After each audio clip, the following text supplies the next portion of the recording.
cette vidéo, je vais vous apprendre à monter un zip invisible. Donc ici, par exemple, on est sur le haut d'une jupe. Et je vais vous donner quelques astuces pour avoir un montage absolument inratable.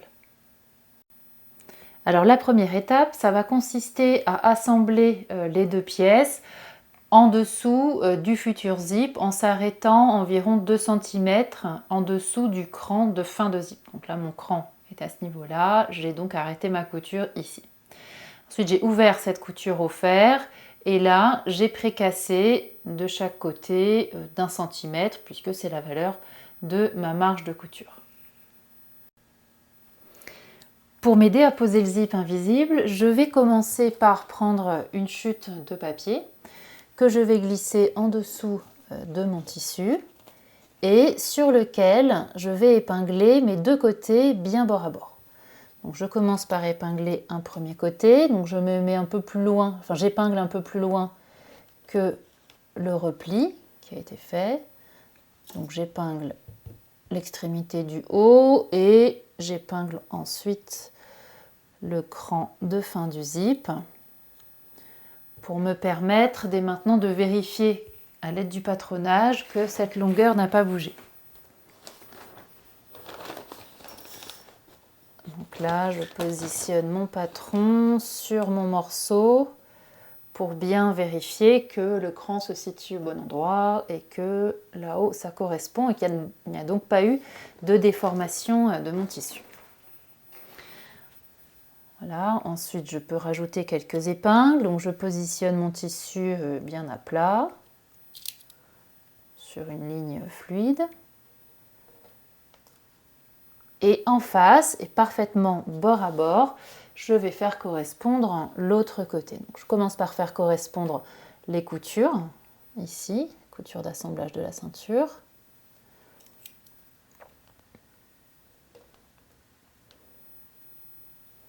Et je ne dois pas voir du tout de jour de blanc à ce niveau-là. Les deux parties du zip doivent être parfaitement bord à bord. C'est d'ailleurs ça qui va assurer principalement la bonne pose de mon zip.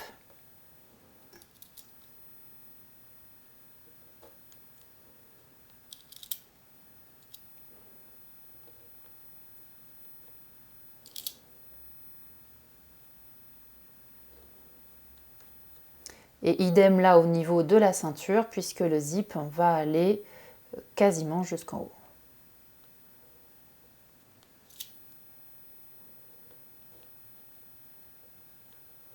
Donc cette ligne-là est très légèrement en courbe, mais le papier va donc m'aider à la maintenir bien positionnée et en tout cas maintenir mes deux côtés parfaitement bord à bord.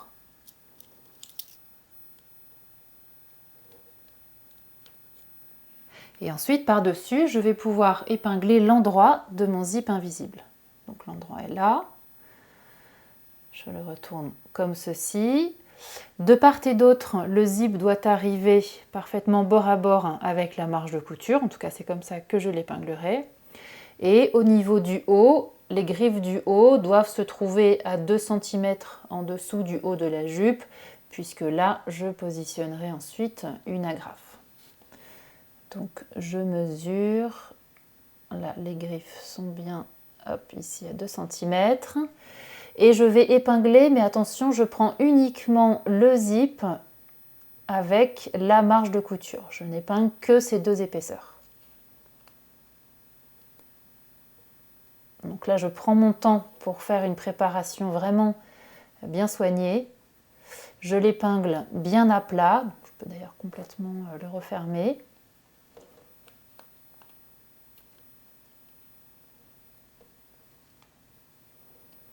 Et sur toute la longueur, je vais l'épingler donc bien à plat, bord à bord avec la marge de couture et en prenant uniquement les épaisseurs du zip et de la marge de couture.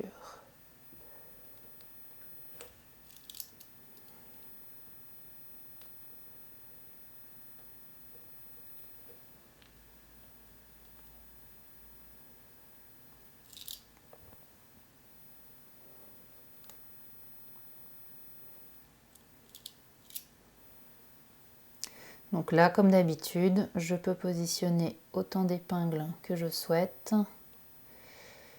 Il faudra de toute façon retirer ces épingles au moment de piquer le zip. Donc là, j'ai fait un côté, maintenant je fais l'autre.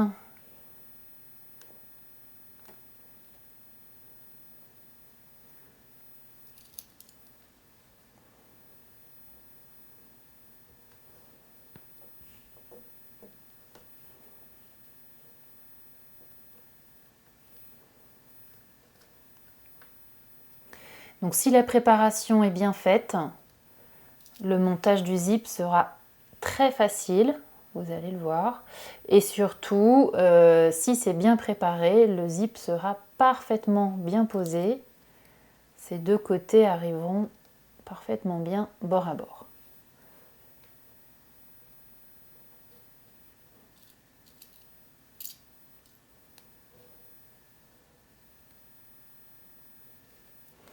Voilà, donc j'ai bien épinglé un côté puis l'autre, sans prendre autre chose que le zip et l'épaisseur de la marge de couture. Maintenant, je vais utiliser un pied unilatéral pour piquer le bord du zip.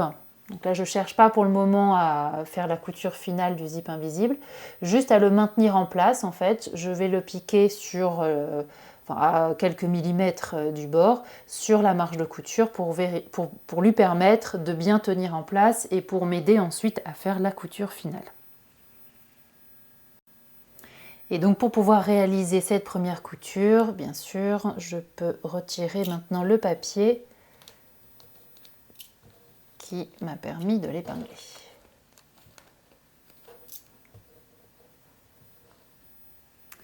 Alors voilà un côté qui a été piqué.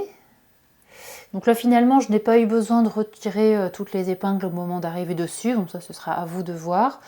Mais autre chose assez important, quand vous piquez un zip, il faut toujours faire les coutures dans le même sens. C'est-à-dire si je commence là pour terminer là sur la première, de l'autre côté, de la même façon, je vais commencer là pour terminer là. Et donc voilà mes deux côtés du zip qui ont été piqués, chacun sur la marge de couture. Et donc si les étapes préparatoires ont bien été faites, bien tout est parfaitement aligné, donc je peux quand même vérifier. Et notamment ici sur l'endroit, j'ai les coutures qui sont parfaitement en place. Donc là, grâce à la bonne préparation, maintenant le zip est quasiment terminé d'être monté et on a fait presque 98% du travail. Ensuite, je vais ouvrir mon zip autant que possible. Et je vais maintenant pouvoir prendre le pied spécial zip invisible pour faire les deux coutures finales de zip. Donc je me mets sur l'endroit. Et là, je vais piquer tout en écartant légèrement les griffes de façon à ce que la couture vienne se positionner au plus proche. Et je pique, donc toujours en partant du haut jusqu'en bas. Et là, je vais aussi loin que possible. Et donc une fois à la machine, on va voir ce que ça donne. Donc j'ai commencé par augmenter un peu la pression de mon pied de biche. Et là, vous voyez, je vais écarter légèrement les griffes de façon à positionner mon pied. Et je commence à piquer en partant du haut. Donc là, je maintiens bien à plat pour ne pas avoir de bourrelet de tissu. Et j'écarte avec ma main droite.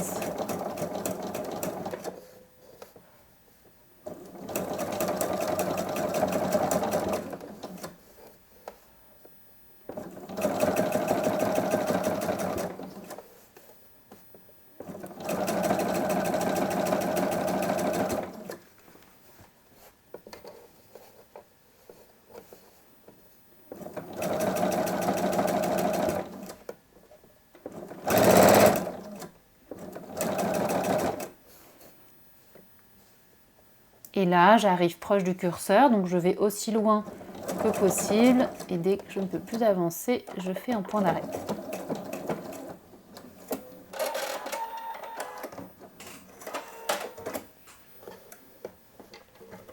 Et donc voilà le premier côté qui est piqué. Donc là, je suis proche des griffes, donc ça m'a l'air d'être ok. Donc tout se positionne bien. Je vais maintenant piquer l'autre côté pour avoir un zip bien positionné bord à bord. Et donc voilà ce que ça donne une fois que les 2 coutures ont été faites à l'aide du pied spécial zip invisible. Donc grâce à la bonne préparation des pièces, mes 2 côtés de tissu sont parfaitement bord à bord et mon zip est parfaitement invisible. Donc bonne préparation égale succès garanti. Ensuite, je vais pouvoir défaire les coutures de maintien, donc les premières coutures que j'ai réalisées. Donc celles qui prenaient uniquement zip et marge de couture.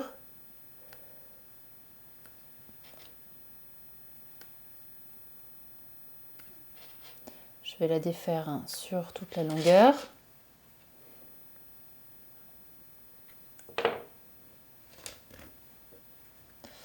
Voilà, et une fois que ce sera fait, donc je vais vraiment continuer à la défaire. J'ai déjà défait de l'autre côté. Et là, je vais pouvoir dégarnir la marge de couture de la ceinture, donc qui est là. Je vais, sans recouper les coutures, bien sûr, je vais couper les surépaisseurs.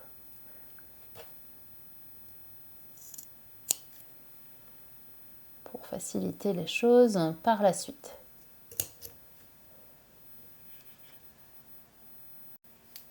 Et enfin, pour terminer la pose de mon zip, il ne me reste plus qu'à refermer la petite ouverture que j'ai à ce niveau-là, en bas du zip.